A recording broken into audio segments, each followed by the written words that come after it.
Hello, ladies and gentlemen. This is Ball Not Court Podcast host Cortez Paul. Along with my co-host Paul Mack. I want to thank you folks for tuning in today and listening to the show. Basically, we cover basketball, football, NCAA, or anything that's related to current events with a humorous twist to it, at least. You can follow the podcast at BIOC Podcast at X or Twitter. We're also on Instagram at the same name, BIOC Podcast. You go to our YouTube channel, that's also BIOC Podcast. Our Facebook page is Balls Not Court Podcast. So if you could please just give us a like, shout, comment on any of those, and definitely subscribe to our YouTube channel. And we thank you for listening and enjoy the show. Balls Not Court Podcast. Thank you very much.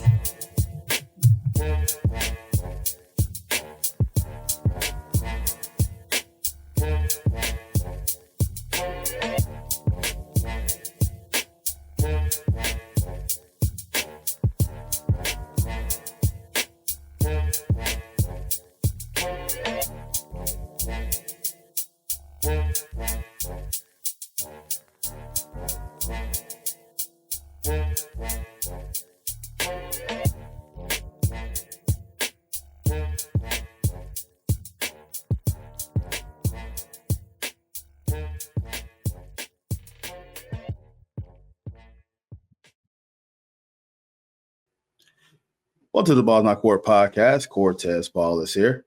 Mr. Paul Mack, good evening, sir. Or good day to you. How are you doing today, sir? Top of the evening, bud. We're doing back to work tomorrow. Weekend's over.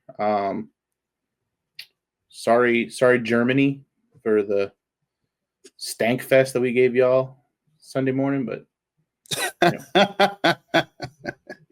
we're here, buddy. We're here, pal. Hey. It was a good weekend otherwise. Can't complain. I hear that, man. So to get a little nugget out here because of the football fans here, Florida's got a fantastic feat on the line here. All the teams in Florida had lost, and Miami is on the clock. So that's college and NFL pro teams. So as you know, the teams that are here, I'm trying to find the picture I just took. So this is very interesting. You're looking at the Bucks, the Jaguars, the Hurricanes, the Gators, Pain, Florida State, UCF, South Florida, Florida Atlantic, Bethune-Cookman, Florida A&M, and Stinson all caught a loss this weekend. And Miami is the only hope, and they're up 10-0 right now on the Rams. So, Paul, do you think the unthinkable can happen? It'll be the first time it happened. All Florida teams lose. This will be the first thing actually if all this is a state. Nah. I think Miami holds on. Man, Florida. Florida's been through enough in the past week, bro. We don't need the Dolphins to lose to know Florida stinks, but yeah, man. Yeah. We're not going to touch that. But as Paul has speaking, yeah, Florida has been through a lot. So, but hey, man, good to have you back. I know life has been life and we've been living. So we just kind of Yeah. Aside from literally forgetting the Giants played at 9:30 in the morning on Sunday, it was a good weekend. Hit a couple little small parlays. I hit on the raffle for the Wu-Tang Dunks, which is pretty exciting. So I'm pretty excited about that. Ooh. Yeah, Nike re-released them after almost 20 years. So had to get a little raffle in, hit those bad boys. Good weekend. Hey, doing all right, my man. So, well, hey, let's get into it, man. We're going to hop into some NFL discussion. So some contenders this week was in a dogfight, man. You got Ravens and the Bengals. That game, Ravens ended up winning 35-34. The Lions and the Texans, the Lions came back and won that game 26-23. And the Chiefs and the Broncos in a dogfight, and the Chiefs end up narrowly escaping 16-14. So, Paul, I'm going to ask you, which victory was the most impressive out of this three bunch? I'm gonna go Baltimore. They did the thing that I said they struggled to do. They were playing from behind. They had to come back late in the game. Lamar Jackson had to make plays, and he did it. So kudos to Lamar Jackson. I just think, the other couple of games you mentioned there, like the Broncos just they couldn't score enough points.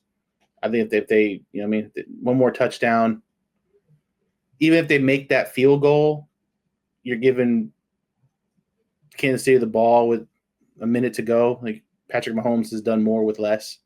And then obviously I firmly believe last night that the Texans gave that game away. I mean, you had 5 interceptions and you can't put the Lions away. Now, again, that speaks volumes on the Lions, but when it comes down to those 3 games, I was very highly impressed with the Baltimore Ravens. Yeah. Now you speak of Baltimore. Their offense was sputtering all the way into the third quarter. It was down 21-7. And then I think the running back from the Bengals, Chase Brown, his fumble kind of like sparked a run for them. Mm-hmm. Mara went ahead and scrambled on the right side and got down to the red zone. They ended up scoring that possession. And then the following drive that they got the ball back, Lamar Jackson find Tyan Wallace and on an 84-yard completion and up putting the game that got close. What do you think about that whole going for 2 for the Bengals? Would you just play it safe or? I mean, they're not playing for anything. You know what I mean? They're sitting here, what, 4-6? I mean, you gotta do something to kind of spark your team. And if how they played those first 3 quarters wasn't going to get you there, I don't think a 2-point conversion would have. But I think at the same time, if I'm in that situation on the road in Baltimore, I'm probably going for 2 at the same time. I'm trying to win that game. I'm not trying to go to overtime. I don't think he was confident enough if it went to overtime that the outcome would have been any different. So, try to win it in regulation, because I feel like if it went to overtime and Baltimore got the ball, that game was over either way. Yeah, man. So out of these 3 contenders that you watch and kind of caught up on some of these games, what's the key player that stood out for you? Even in a losing effort, you want to pick a losing effort, because the Ravens and the Bengals game was quite the explosion on both sides of the ball. Yeah. I mean, for me with Detroit, Jahmyr Gibbs, that guy's the real deal, man. That guy's the real deal out of the backfield. I mean, there was towards the end of that game, he was in more than David Montgomery was. He was, catching slip screens, taking them for 30 yards. He was getting to the outside, breaking some big runs, kind of build some momentum for that team. And he's really the catalyst for that team, him and Montgomery, little, thunder and lightning back there. And then obviously getting, Jameson Williams back is going to be big for them. He didn't do a whole lot last night, but he has to get kind of reacclimated from his little suspension that he had. But, St. Brown still makes timely catches. Their defense keeps them in games. And that's the scary part, is that their defense is a little banged up right now. I know they got Zadarius Smith planning on playing next week too. So their defense is only going to get stronger. Obviously, you lose Hutchinson, that hurts. But and they're just a well-rounded football team. And to turn the ball over 5 times and still come out on top it's impressive. Now again, whether Houston blew it or not, you still have to have the confidence to just keep telling Jared Goff to go out there and keep throwing it. You know what I mean? Go out there, keep throwing it, keep making it happen. And I'm super impressed with the Detroit Lions. I mean, aside from Baltimore, I mean, even then, I think we thought Baltimore might have rolled Cincinnati the way the Bengals have been playing. So, I mean, with all the games that are kind of on the slate, the top team in the NFC North versus the top team in the AFC South, you figured it'd be a tough game, but the Lions showed some fight. And obviously that's just a Dan Campbell trademark at this point. They're going to fight, and they're always going to be in games. And yeah, man, they're I feel like the NFC is on a one-way trip through Detroit to get to the Super Bowl. Yeah, man, you speak about Jared Goff. Jared Goff had a horrendous start. He had 5 interceptions. This was the guy that gone without an interception since week 3. Goff also had 4 games this season where he had 4 or fewer incompletion passes. So it seemed like the momentum looked to switch when the Montgomery touchdown run, when they got down 23-13, where it seemed like, hey, maybe Detroit going to get some life here. Then Goff threw his 5th interception, and it seemed like Texas was on their way to win. And Goff on the falling drive with his resilience that you just mentioned about this Dan Campbell-led team. They just got dogs in them, dog fights. There was no quit in Jared Goff. So Jared Goff went on that drive, went on a 4 out of 5, and he ended up throwing a touchdown toss to Amon-Ra St. Brown. So it's just kudos to them for them going on the road in a tough environment. Houston has been playing very well, as you mentioned. So they're beat up. Really, they're hurting on offense though. They're banged up on offense. Yeah, they're missing Collins and they're missing Stephon Diggs. They're also missing their ace, defensive ace, in Will Anderson as well too. So, nonetheless, they was up. Mm-hmm. Yeah, they had all the opportunity. They couldn't move the ball when they had the lead, and they just kept giving it back to Detroit. And if you keep going 3 and out and you keep giving Detroit possessions, they're going to get you. Exactly. As you mentioned, C.J. Stroud, 2 interceptions in the second half and 5 of 13 for 68 yards. This is a guy that we know that can move the ball and get everything down the field. And it just, once again, as I mentioned about how the Ravens offense started out, the Texans went ahead and started sputtering. And you get Detroit that many chances with that high-octane offense. Just came back and kind of bit you in the butt. So, I don't even know if out of those 5 interceptions, I don't even know how many points they scored off of them, because it seemed like they just gave the ball right back on most of them. Yeah, a lot of field goals. It didn't hurt Detroit too bad. And then obviously when Stroud gives you 2 back in the second half, it doesn't help you if you're Houston.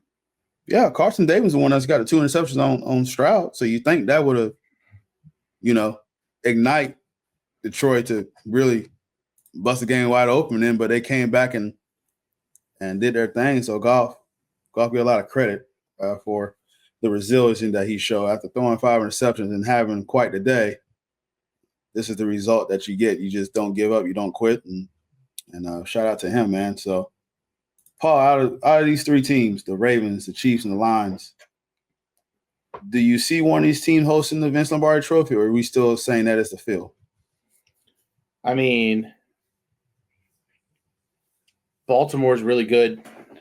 Detroit's really good. Kansas City, they've had some squeakers, but they're a team that's built for the close game. They're, if they're down a field goal in the fourth quarter, you like your odds. But I just think when you look at the teams that played and the teams that are out there and the way the teams are constructed, it's hard not to look at Baltimore and Detroit and think that they're not, the cream of the crop, amongst everybody right now, the way they're playing. If they would have dropped one to Houston, they'd still be sitting at 8-2. But it wouldn't really hurt them too bad. And even Baltimore is so far ahead right now. I mean, obviously, Pittsburgh's hanging around doing what Pittsburgh does, but I mean, I think if you're looking at a top 3, that's probably your top 3. If you're doing, power rankings, and you could probably, move. Obviously, Kansas City will probably be up top because they're undefeated. So, obviously, the undefeated team's not going to be too far down the power rankings. But I feel like, if there was a 1A, 1B, 1C, that's pretty much what you got. I don't even know if you can put one that highly above the other. I just think that overall, Baltimore and Detroit are kind of pulling away from the field at this point. Okay. Fair enough. Me, I definitely would take the 3. One of these teams to be hosting the title. I just don't see a wild card team that can get hot. I mean, maybe a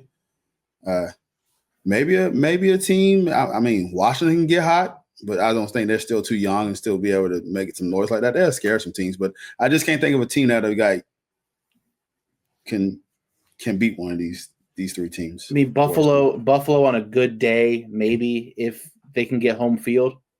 That's fair. But these 3 teams are clearly going to have home field. So even if you're Buffalo, you're not. If you play against one of these teams, you're going to play them in their stadium, unless something tragic happens in the last 8 weeks of the season. Absolutely. So, all right. Well, I don't think you want to do this, but I'm gonna ask the question anyways. Do you want to evaluate your New York Giants performance, or you want to pass on that? No, man. It was. Was this just like thank you for World War II, Germany? Here's the two worst football teams that we have. Like, is that what this is? Is that just like I don't know. Like that's scheduling. That scheduling is crazy to put those two teams. I mean, were they hoping they got stuck there? Were they hoping that they just don't make it back? Is that what we're planning on? Just drop them off in Chernobyl and just hope for the best. Like, what are we doing? Like, what are we doing? I mean, Giants made it close late, but it wasn't close. I mean, we're now one of, I think there's like maybe 3 or 4 2-win teams left, and we're sitting down there. Here I was thinking that we could at least be better than the Carolina Panthers, and we can't even do that right. So, number one, we're on pace to have the number 1 pick in the draft. So there's that. At this point, just pack it in. Just pack it in. Get your number 1 draft pick. Call it a day because I'm tired of it. I don't care anymore. Season's over. I hear you. All right. Well, let me talk about my Broncos. It is very well known on this podcast that I can't stand the Kansas City Chiefs. I will do everything in my power to beat them. And honestly, I even told Paul before we did the episode a few weeks ago when we did our picks, I said, I'm not going to pick the Chiefs to beat the Broncos. Not going to happen. So they had their chance. They really did. They I try my best really not to come on here and grab about the roast, man, but man, just you see that soundbite of Mahomes asking for some help? It says, hey man, help me out, let me know when the player get close to me. Like, and then there are certain football players tweet like, is he serious? Did he say that? Legal contact down the field. There was just certain things that made the call. Made some calls that put them in position to be where they are. Kansas City is a talented team. They don't need any more help to get to where they need to be at. No, they really don't. So, and then also the big one. Listen, the field goal got blocked, but allowing the Chiefs to line up more than 6 players on each side of the ball, like, how did we miss that? How did we miss that? I'm gonna say this though. Bo Nix is growing up before our eyes.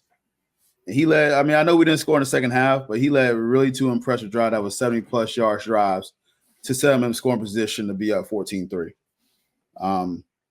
Kid is growing up, and then he also set him in field goal range where they got all the way down there. It was only 1 second left on the clock. Broncos was going to walk out the field and win this game. They had that chance to win the game. They literally set up for sets, and Sean Payton was on the sideline waiting for the clock to get down to 2 and 1 seconds, and he called timeout. So there was a chance for them if they didn't get blocked. It was 30-yard, some yard field goal. Will Lutz usually makes those. I know he missed a 50. Well, he ended up getting a 60-yard that he had attempt, but then there was a call that was made because there was offsides on court suddenly, and I believe Bo Nix kind of rushed out. So that in a sense could have been controlled a bit better. You could avoid the penalty and get a 55-yard. That's probably could have been within his range to make the field goal, and it just didn't happen. So.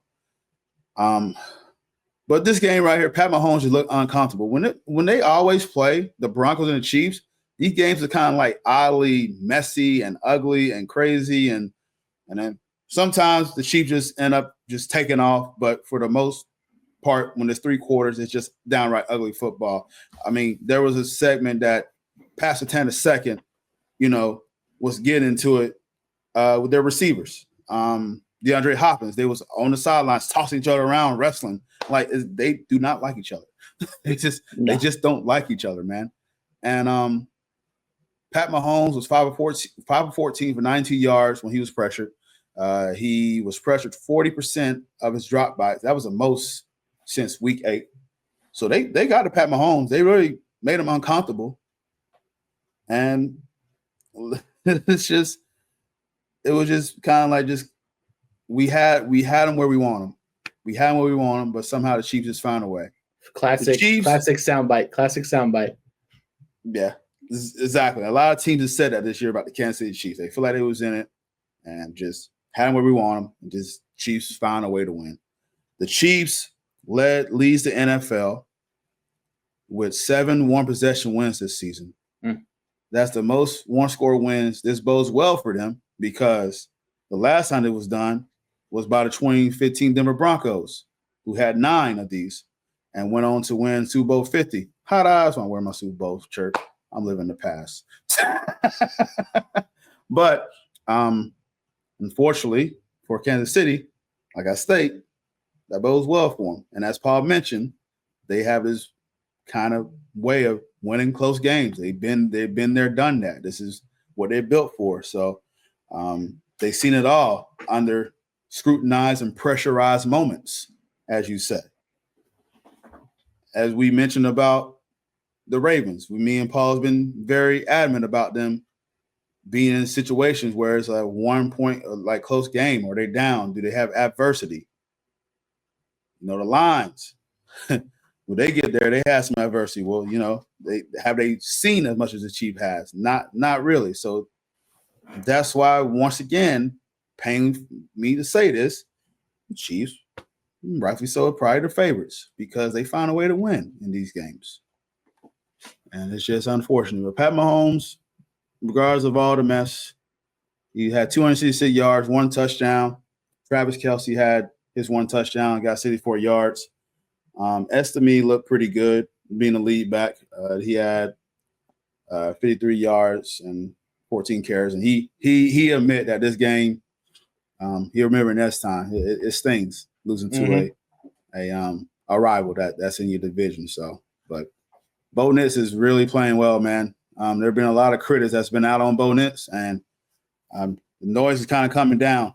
And Bo Nix could have really, really had one against Pat Mahomes. Pat Mahomes very confident after the game. He said, "Hey, man, that was a hell of a game," and he's looking forward to playing against him for years to come in a division rival. So he's very high praise, high accolades, praise to Bo Nix. And as a fan of the team, man, it's fun to watch Bo Nix progress and learn the NFL and Sean Payton put him in spots to be successful without a deep threat. Sutton is more of a possession receiver guy. He catches all the big catches and stuff like that, but we don't really have like a speedster down threat. Once again, I say on this show it's supposed to be Marvin Mims, but we're not using the way we need to use them, or maybe it's Marvin Mims is not that guy we think he is. Could be Mr. or both. But a little bit of both, yeah. A little bit of both. But nonetheless, proud of Broncos. They got a tough one next week against the Falcons, so we'll see if they get back on the winning ways. And they still hold a 7 seed in the AFC Super Wild Card round. So we'll sit there and go on the road and see what y'all can do against the Falcons, who is play a really good team, even though they lost last week. We'll see what we can do, man. But I think you do. I think y'all need to run the ball better if you want to really utilize a deep threat. Y'all aren't running the ball great. So that's probably part of it. There's no reason to crowd the box and play the run, because they're not. They use like 4 or 5 different running backs a game. I mean, they're y'all running attack is bizarre, and then Bo Nix can obviously move a little bit too. So I think once they could develop that running threat, I think then you could free up like a Marvin Mims, somebody to go deep. But they're pretty like one dimensional offensively. Yeah. And then obviously Bo Nix kind of on broken plays, he seems to really kind of take advantage on a broken play when he gets out of the pocket. He can scramble. But this is one of those games, if you're able to run the ball, you probably walk away with this easy victory the way that your defense was playing. But 100%, man. It is what it is. Absolutely. So speaking on that, man, who's invited to the barbecue? Oh, this Who easy. You got? Easy. Jamar Chase. Buddy. My man, 7-Eleven.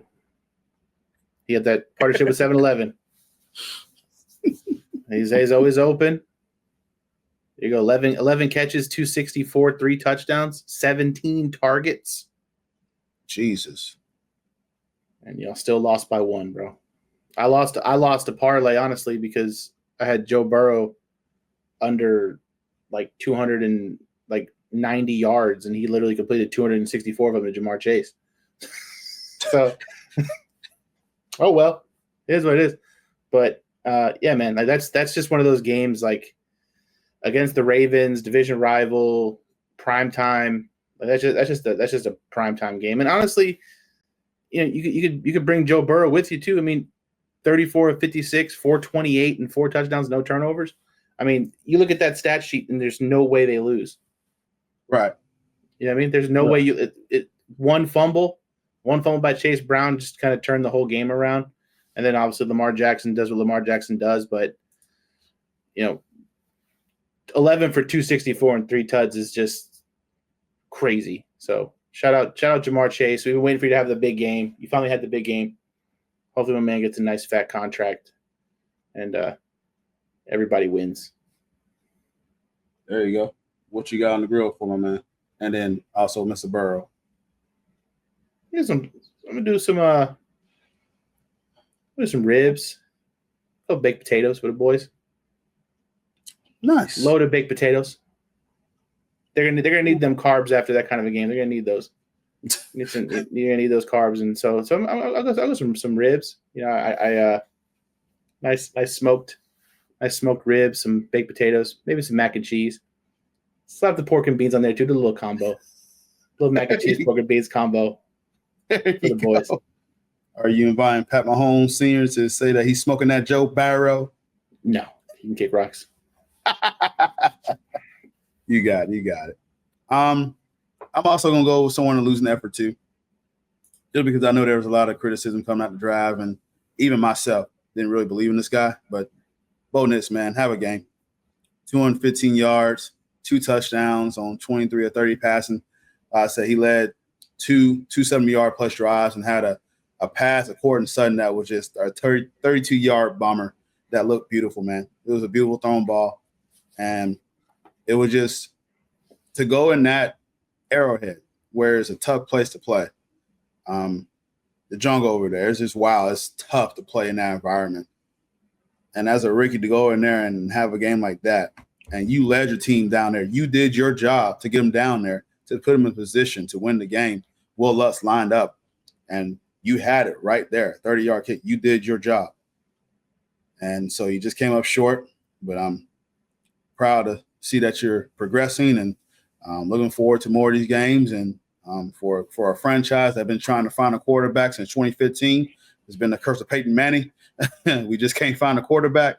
I feel like Denver pretty much are going the right direction as far as the quarterback situation. So excited to see your growth, see where you go, and see how far you can take this Broncos team. And if you can get us to a playoff berth, wild card, fantastic. But the fact that, Vegas had us winning about 5 games and you're already there at 5 games and you led this team to 5 games, is very impressive, my man. So kudos to you. On the grill, what I got for you, we're going to put some brisket on the grill. Make sure we slow cook that. You know what I'm saying? I feel like you would definitely enjoy that. I feel like we can do some baked potato salad. And yeah. And I feel like we can also throw in some let's get some rolls with the cinnamon butter. Oh, Texas Roadhouse style? Okay. Oh yeah, man. Okay. So yeah, okay. We'll go ahead and do that, man, and lock it in, and that's what my boy Bo Nix gonna get, man. So that a boy Bo. Shout out to him. So Mr. Mack, it's been a while, but I feel like we're craving for this guy's stink segment. So I want to see what you got. I know you've been eagerly waiting to do this. So I mean, this would be. I know we're getting the NBA later, but as far as football goes, there's only so many guys that stink. I think all the stinkers have kind of shown themselves. But in a season of Jaden Daniels and Bo Nix and rookie quarterbacks actually playing well, Drake May's playing decently for the Patriots right now. Don't be a Caleb Williams. Mr. Text again, and I touched on this a few weeks back. I get it. Guy's got swag, whatever, paints his nails, whatever. We're not going to punt a whole lot. Okay. And I will tell you that coming into the season, he has more weapons than any of these other quarterbacks do. More weapons than Jaden Daniels, more weapons than Bo Nix. This team was built around drafting Caleb Williams to make him successful because they learned from Justin Fields. You got to put pieces around the young quarterback. We're going to build this offense around Caleb Williams. We're going to get Keenan Allen. We're going to have Moore. We're gonna draft Odunze. You know, obviously the running back position kind of stinks. DeAndre Swift's not the best, but you know, you have a good tight end in Cole Kmet. So there's all these weapons around Caleb Williams, and to literally play the Patriots at home and go 16 of 30 for 120 yards, no touchdowns, lose 19-3. When all the other rookie quarterbacks picked after you are winning football games, you start to wonder if Chicago's just cursed or what. Because I mean, there are some plays that Caleb Williams makes where he looks phenomenal, but then he just has games like this, easily winnable games. And you know, I thought Chicago would win this game easily.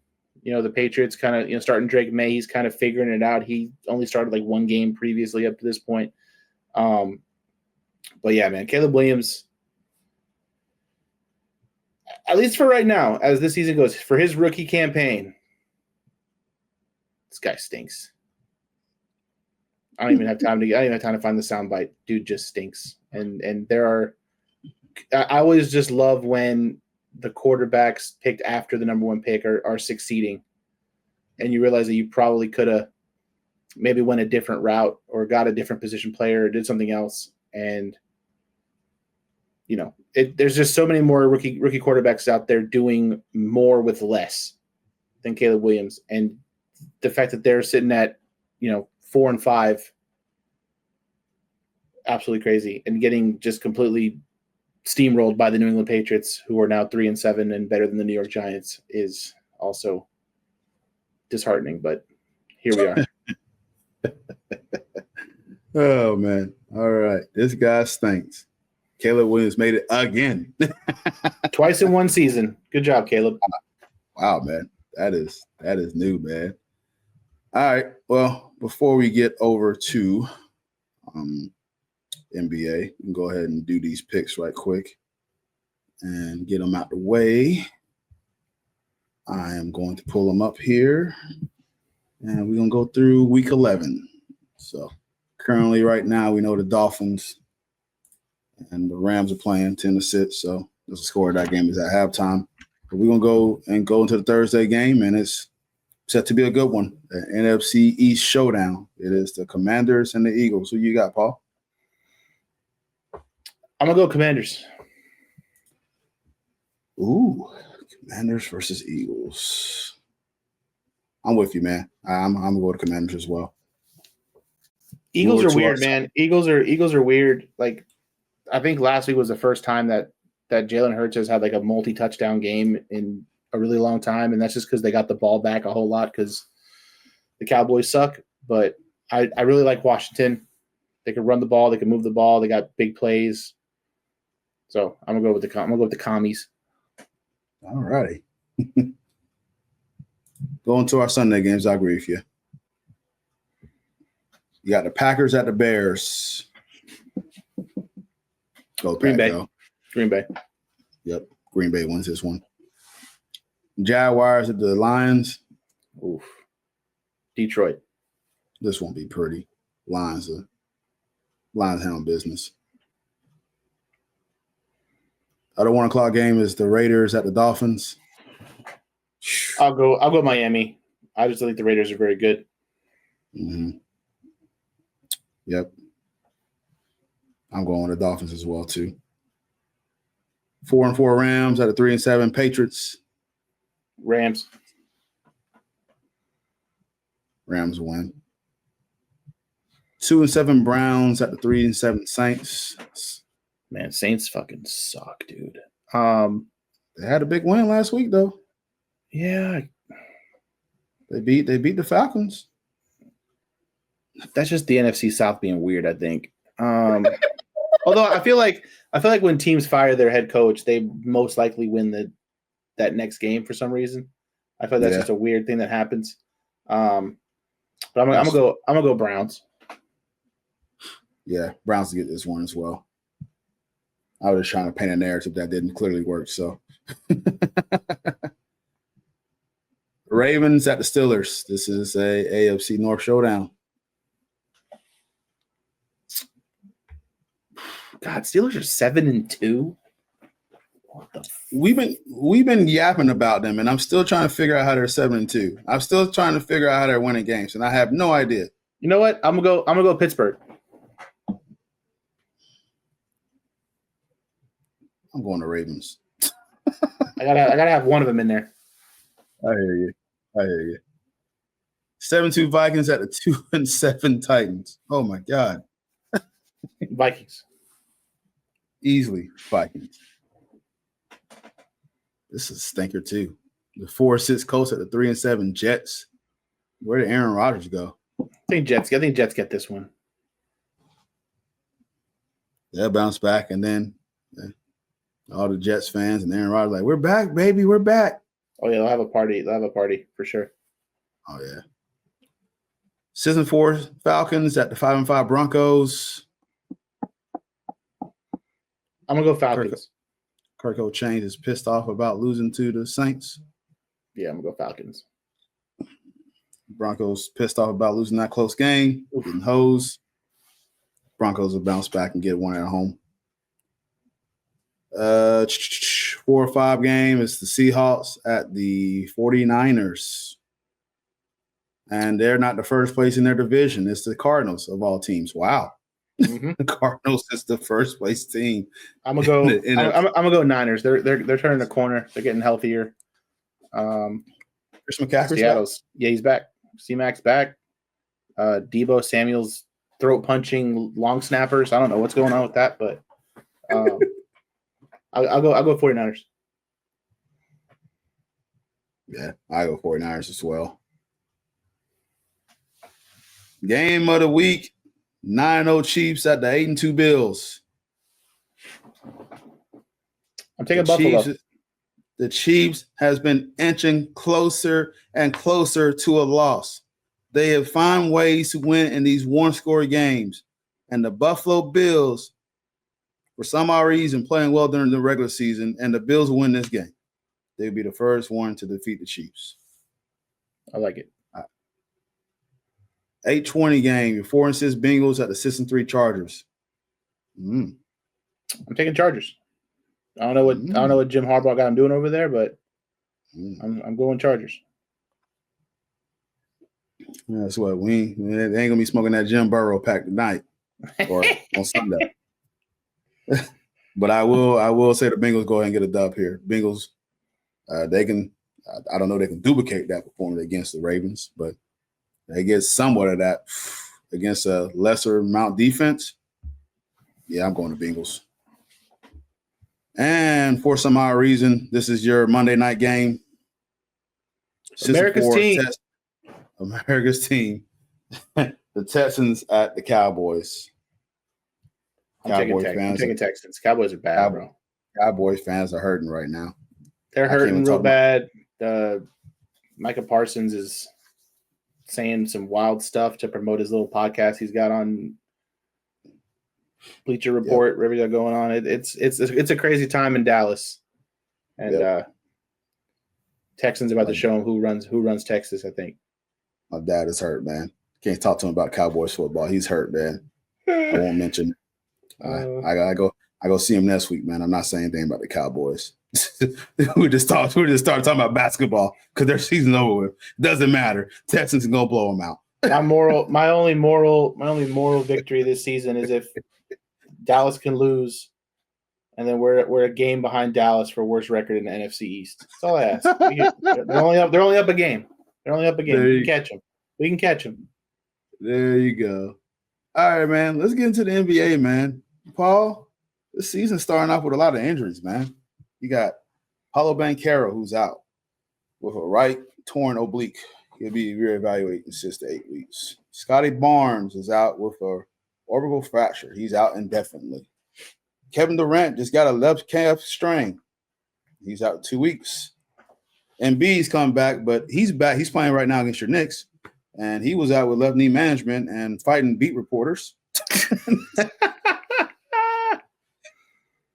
But to be fair, you shouldn't be talking about somebody's family like that. So, especially dad family too. So I don't blame for Embiid putting a pause on him.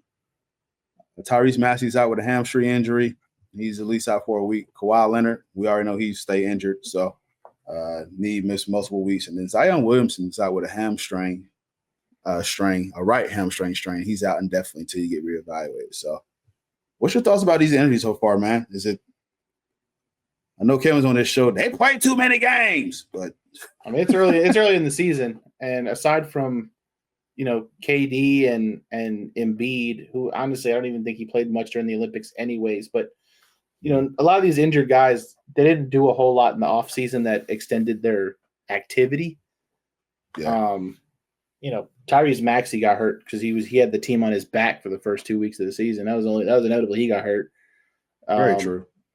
Paul George is back now, but now there's no Maxey. So now you got Maxey running without George and Embiid, and then you got George back. Maxey goes down. So now you got Paul George running around with whoever the hell the Sixers got on their team. It's like he never left the Clippers, right? Yeah, it's same thing. It's just same wherever Paul George goes, people are just going to go down. It's a shame for Phoenix because they're playing really, really well. Really, they're the number one in the West right now. They're hooping, bro. But like they got the pieces. I think they could hold off for a couple weeks. They'll be all right. Also, too, I think maybe these guys just don't care about the in-season tournament. They don't care. I mean, Zion stays hurt, so that's not anything new. I mean, the Paolo stuff is new because he's relatively, his best ability is his availability. He doesn't miss a lot of games, so that's a little alarming. But the Magic seem to be figuring it out without him. I think it took him a few games. There was a little rough patch there, but I think you're starting to see some guys step up. Jet Howard played really well for them the other day. Mo Wagner. Franz is finally looking like Franz a little bit. So I mean, they're gonna have to just dig deep, and they're gonna they're a deep team. They got a deep bench. I think they'll figure it out. But 6 to 8 weeks is a long time, and with an oblique, that's tough because you could easily re-aggravate that. So you got to kind of keep that on your radar. So I mean, of the injuries you listed, obviously a hamstring on someone like Zion, as explosive as he is, that's scary. But honestly, you got to watch the calf strain. We know how calf strains are. We talk about them all the time on the show. We are a very big calf strain podcast. We know what calf strains can lead to. And when you're someone like Kevin Durant, who has had that injury, has a history of it, so you just got to watch it. But like I said, Phoenix is in such a good spot. They'll be fine without him for a few weeks. So I mean, we're through 3 weeks in. Mm-hmm. You know what I mean? It'll all better them all get hurt now than later, then falling apart late in the season and being the reason why teams miss the playoffs or fall out of the playoff race, or you have some serious shifts in seeding. Because honestly, the way it looks right now, Eastern Conference doesn't fucking matter. It doesn't matter who's on the court in the Eastern Conference unless you're Cleveland or Boston. You're chilling. So let the guys rest, and everything will kind of fall into place, I think, as the season goes on. Yeah, man, you got other stars, Noble injured, that's been playing through injuries. So Anthony Davis been playing through injuries. He left the game last night against the Raptors. Luka Doncic has been playing with some injuries. Chet Holmgren had a freaking fracture fall on his hip, man. That just unfortunate, dude. He had an old man injury. Yeah. Yeah, he's out for like at least 10 weeks to be reevaluated. His frame is always scary, man. You just worry about guys that bender, so he fall right on his. Well, I think he's had a hip injury before. He may. I don't. Maybe I didn't dive deeper into it, so I think you may be right. He said he's had something like this happen before. I mean, he's all bones, man. Like, you know what I mean? That guy is. It's a shame because OKC is, per usual, playing really well. But yeah, man, they're already missing their starting lineup. I think the tallest player tonight was 6'6". You have Lou Dort play center. Yeah, I believe so. I know they had to start because they're also missing iHeart. Your guy, iHeart. That's right. So he's out injured too. So it's man. Listen, it's just unfortunate. I really could have dived deeper. I don't know if the pace is faster from last year. I know there's a lot more shooting. I know 3 points is increased. A lot of criticisms coming from a lot of other players, but I mean, it is what it is, man. This is the way the game is now. Until someone actually culture shift it again, it's just going to be this way. Apparently, the ratings are showing that too. Apparently, the NBA is not something people want to watch right now. Yeah, and I get it. I do get it. You sit there and you try to watch the game, and you see there's been Boston's a team that attempt like 93s one game, and it's insane that you shoot that many times from distance. But for some reason, it's working for them. They're winning. They're second best team in the East. I'm not saying much, as Paul mentioned about the East before, which we're gonna kind of dive deeper into, anyways. But yeah, man, it's better going and get these injuries out the way now. A lot of these teams that are injured seem like it's notable players are from the East, so that may be a correlation to that. But then again, the East has always kind of been the lesser conference, so we can go ahead and segue into that, anyways, man. So, if the Dallas Mavericks, who is 11th in the West, they would be a third seed in the East at 5-5. So that tell you how competitive the West is. And they're all like pretty much like a game apart. And all the West games have been fun to watch, like literally, because I got league pass. So I sit there and watch some of the West games, man. And they're super fun to watch. They're competitive. You never know. Like one game from the Sacramento Kings get hot and they really just surprised. They beat Dallas, so that was a fun game. So Kyrie was going with it against the Nuggets, and the Dallas going against the Nuggets, and so like PJ Watson just barely fingertipped the block ball on Kyrie jump shot. So games has been crazy in the West, but to the East point, Pacers are 5-5. Tyrese Halliburton's been inconsistent. One game he goes off and look like the top 5 point guard that many project him to be in the NBA. Then he's middle of the pack. Both are missing, as we mentioned in the podcast before. They're missing their backup centers to long-term injuries, Achilles, and I forgot what Jalen Smith had, but I know it's some kind of fracture or something. But I know both of their backup centers are out. The Magic 5-6, as Paul mentioned, missing their starting Paulo. Came off of 5 gruesome. The schedule has not been kind to the Orlando Magic, man. There was a 5-game road trip. They play teams like the Thunder, the Mavericks, and the Cavaliers. That's not a fun setup. And while you're losing your star in the middle of that. And 3 of those games, we got rolled by 20 points. Mm-hmm. Magic Twitter is just freaking out because it's like, well, Franz is not supposed to be the second best player. And what's going on? It's like this man was sick, right? And then once he started getting over, he's been averaging 20 points since he got over his illness. So you got to get the man time. This is Orlando trying to adjust to someone that has the ball in their hands and constantly getting triple team, double team, and your spacing is there for you to kick out the ball and shoot the ball. We don't have that right now. So it's going to take some while to adjust. I think that's the positive thing you have to look at too, is you had your little rough patch early, but it seems like the rest of the conference is struggling also. So as bad as y'all were during that 5-game stretch, y'all are still the 4. Yeah. Right behind the Pacers. Yep. I told Paul we got 2 home games coming up. The Hornets, which freaking scares me, by the way. Brandon Miller is having a fantastic sophomore campaign. Him and Lonzo Ball just seem like a future backcourt for him to direct him. If you build around that team, man, the Hornets going to be a top 4, top 5 team in the East for sure, and that's within the next 3 to 4 years. Depends how they build them right.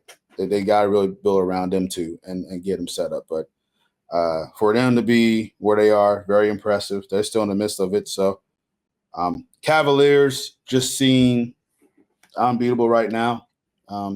Good midst of Donovan Mitchell's getting hot. Darius Garland look like he's back to his original self. Evan Mobley is having a fantastic season so far. Maybe leading the NBA for most improved player of the year. Mm-hmm. Jared Allen's been a threat. Their bench is coming off, and they still yet to get Matt Strus back, who's their starter. That provides shooting for them. So, and Cleveland's deep. I'm actually proud to say, man, we took that team 7 games last year. And they play defense, man. Yeah. They play D. Points in the paint, no joke, man. It's hard to score against them in the paint. That paint defense is not fun to go against the Cavaliers. So, and they're one of those teams too. They don't shoot a crazy amount of threes. No. I mean, they play defense, they get in transition, they cause turnovers. Just been impressive wins, man. They look fantastic. So talk to me about your Knicks, man. I think they're still trying to figure it out. I just think there's a lot to figure out. Obviously they got rolled by the Pacers last night. Just one of those things. 2-1 at home, 2-4 on the road. A lot of road games early. Mikal Bridges doesn't seem to be figuring it out. Something wrong with him a little bit. They're a different team, man. I just feel like it's going to take some time. They'll be okay. I just think they lost so much heart when they made that trade to get Anthony Towns, like losing to DiVincenzo and then letting Hartenstein leave. Like there's a lot of these driving forces of guys that really just kind of gave them energy, a lot of energy guys, and they don't have a lot of high energy guys right now. I mean, even Josh Hart, his numbers are down a little bit from last year. He's not grabbing as many rebounds. But we're 9 games in. I'm not gonna hit a panic button, but yeah, you shouldn't. You'll be all right. It's like I said, the game against Boston opening night, that was just that kind of thing's going to happen once in a lifetime. I think. I don't think we're going to see a team do that again. So that's one you can just chalk up to. God didn't want you to have it. But they lost some close ones, and they got Indiana. They just rolled into Indiana on a night where Tyrese Halliburton remembered who he was, and played well. But that's team 2 dealer. They're dealing with injuries, but also I think Mathurin scored like 30-something points last night too for the Pacers. So he's been going off, man. So he killed us too. So don't feel bad. Those things. It's like what I'm saying. Like if that guy doesn't score 30, probably a different outcome. But they just don't seem the same defensively. The defense kind of drove that team last year. They played a lot of defense, and I just think they're just trying to figure out how to work together. But they'll be okay. Yeah, man. I think they need to, whenever they get Mitch Robinson back, that's why I would make Carnby Towns, someone that can really defend their big guy, and he kind of eat on the force a little bit. So maybe that's something they can look into doing at spurts. I'm not saying they should do that like full time, like the Timberwolves did, but at times that you probably take advantage of that size and let Bronson go to work. So, like you said, you ready for your team to go through this struggle now because the East seemed like it's just a whole landscape. Like the Hawks are looking good at one point, and we thought the Hawks could be what it is. They're just the East is just such a crapshoot right now. But you go to the West, and the West is just the gold mine of basketball right now because all the games have just been fantastic. At one point, we was questioning the Nuggets, and now the Nuggets been on the winning streak, and Jokic just may win MVP again. Yeah. I know people gonna hate that this chubby white dude from Serbia may be the MVP again for the 4th time in like 5 years. Meanwhile, our boy Doc Rivers got the Bucks in at 2-8. Shout out Doc. Hey man, either Doc trying to get back to broadcasting or what? I don't know what it is, man. This? I didn't know this. I didn't realize they got rid of Thanasis, bro. No, I think he's still on the team. No, he ain't there. He's gone. That's why they're so bad. He was their cheerleader, bro. He kept them hype on the bench. A piece of Giannis is gone. That's why Giannis been coming out. Oh, they might trade me. All this, and then he wants to end up going to every time, bro. I feel like the Heat is linked to all these players that doesn't go to the Heat. Yeah, bro. My man's gone. Thanasis is gone, brother. Wow. I think I saw something that I thought they was going to try to sign him back, but I must have. I thought that was just like a package deal. I thought if you got Giannis, you got Thanasis by default. I thought they were just like one of those things. You just get them for like a McDouble and some fries. Well, I'll tell you what, if he does go into the Heat, Pat Ryan gonna have that mess. No, I ain't signing your brother. Just need a roster spot. Your brother going to play somewhere else. Yeah, expansion league. When Seattle comes back, he's going to play in Seattle. Good stuff. Hey, we're back in the full swing of things, man. So super excited, knock it out. Paul, you got anything else you want to add, sir? I think this was. No, man. There's some games going on tonight. I'm cooking up some stuff. I need Might make some money tonight. We'll see what happens. But no, we're doing okay. We're doing all right. Need Brandon Ingram to get another rebound. I'll be all right. There you go, my man. So, as always, guys, make sure y'all stay tuned for me and Paul during the week. You can follow the show podcast on Twitter or X. You can follow at BLC Podcast. Paul, where can they follow you at, sir? I'm on X at _Paul_Mac and on Instagram at DPaulMac520.